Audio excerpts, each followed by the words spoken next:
It was the first thing that I wanted to be good at, to the degree that I was willing to make sacrifices and have a kind of dedication and discipline that certainly has been helpful to me as a writer, especially of long novels that need to be revised and rewritten many times. So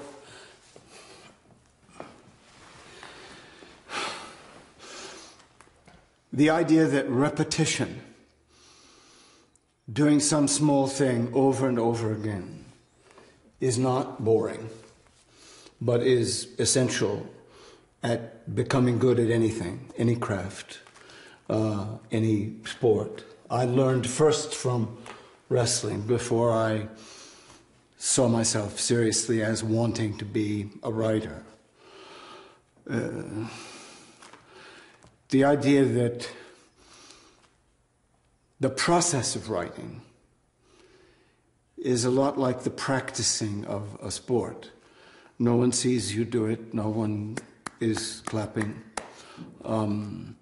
There's no win, there's no lose. It's just repetition. It's just a kind of drilling. And it's where you will spend most of your life. As an artist or as an athlete.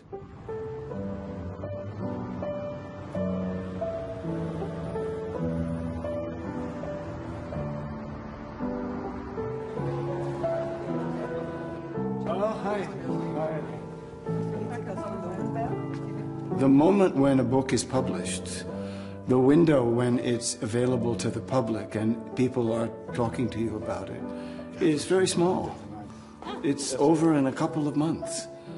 But the book might have taken 4, 5, 6, 7 years. And the next book will take a comparable amount of time.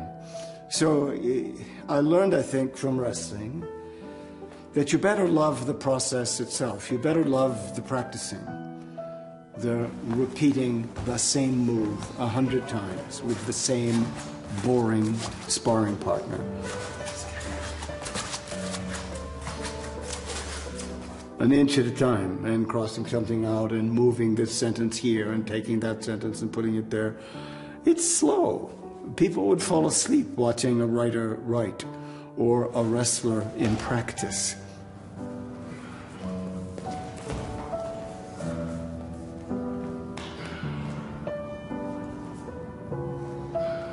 It was very important for me to learn those things, to begin something which I did at age 14 and took seriously as a competitor until I was 34. For 20 years, I wrestled competitively. I had opponents, The time spent in actual matches when you were engaged in wrestling against an actual opponent is nothing in comparison to the time you spend practicing with people who become overly familiar. Takedown wins it. Sudden death, guys. Takedown wins it. Get him down to the mat. Chase the ankle. Get the ankle. Just as you become, in the course of any book, so familiar with every sentence, every beginning, every ending, every middle, every chapter, every part, and the sentences that cause you to go back to them again and again and rewrite them again and again. They're always the same sentences. The things that give you trouble in a novel, if they give you trouble once, they'll give you trouble 100 times. Maybe there's 10, 12, 30 sentences in a novel that you just feel you never get right.